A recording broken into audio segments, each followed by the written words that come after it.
Une quatrième clé, c'est le commandement. Je vous rappelle, c'est une porte barrée avec 5 cadenas. À date, on s'est servi de 3 clés. On a enlevé 3 cadenas. On a enlevé le cadenas du repentir de la foi. La personne croit en Jésus. On a enlevé le cadenas du non-pardon. Maintenant, la personne a pardonné. On a enlevé le cadenas que la renonciation brise.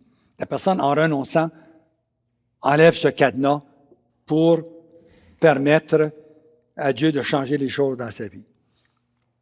Bien, maintenant, on arrive à la quatrième clé, qui est le commandement. Il faut commander aux démons. Il n'y a pas tellement longtemps, je parlais avec quelqu'un, un chrétien qui est dans le Seigneur depuis très, très longtemps. Lui avait fait les 3 premières clés, mais j'ai demandé, as-tu aussi commandé aux démons de partir? Il dit, non, ça, je ne fais jamais ça. Alors, il gardait toujours ses démons. Il renonçait aux démons, puis il se repentait de ses péchés, mais il chassait jamais les démons qui étaient là dans sa vie. Il dit, non, il faut que tu les chasses. Laisse-les pas en toi. C'est des intrus. Ils n'ont pas d'affaires en toi. Ils n'ont pas d'affaires en toi. Ils sont rentrés en toi. Mais c'est chez toi. C'est Dieu qui doit vivre en toi, pas les démons. Mais là, à la porte. Laisse pas des démons demeurer en toi. Chasse-les. Ils ne partiront que si tu les chasses. Tu leur dis, esprit du mal, au nom de Jésus, va-t'en. Il faut leur commander de partir. Maintenant, vous pouvez faire le commandement au fur et à mesure que la personne fait ses renonciations, ou bien vous pouvez faire le commandement après toutes ses renonciations. Les 2 façons sont aussi efficaces l'une que l'autre. C'est quoi l'autorité?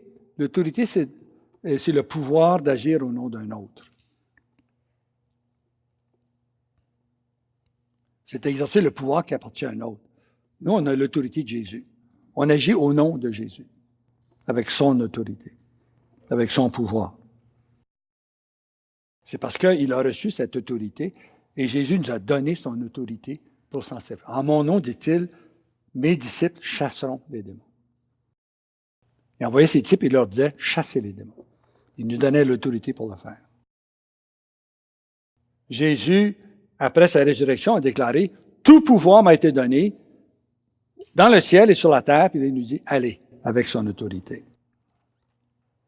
Le Père a remis tout pouvoir et autorité entre les mains de son Fils fait homme, puis Jésus a délégué son autorité et son pouvoir aux membres de son corps, qu'est l'Église. Et pourquoi Jésus a-t-il délégué son autorité? Il a dit, allez, de toutes les nations, faites des disciples. C'est un commandement. Les baptisant au nom du Père et du Fils et du Saint-Esprit, leur enseignant à garder tout ce que je vous ai commandé.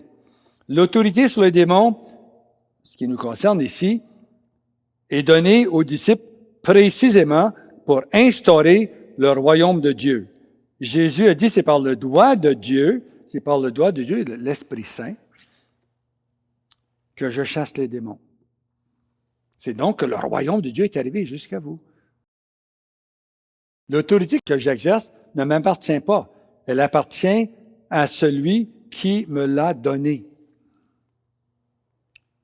Je suis avec vous toujours, jusqu'à la fin du monde, a dit Jésus. Jésus m'envoie avec son autorité, avec l'autorité de sa parole. Sa mission se poursuit à travers moi. Je suis son instrument pour porter la bonne nouvelle à chaque être vivant. Jésus veut agir à travers chacun de ses disciples. Plus je suis soumis à Jésus, plus il règne en moi.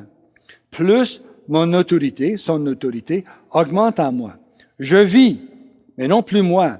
C'est Christ qui vit en moi. Et ce que maintenant je vis, c'est dans la foi que je le vis, celle du Fils de Dieu. Qui peut chasser les démons? Le pape, les évêques, les prêtres, les diacres, les laïcs, tout fidèles. Le pouvoir de chasser les démons a été donné à celui qui croit. Voici les signes qui accompagneront ceux qui auront cru En mon nom, ils chasseront des démons. J'ai le devoir de chasser les démons dans ma propre vie. J'ai aussi le devoir de protéger mes enfants. J'ai aussi le devoir de prier pour ceux qui viennent se confier à moi.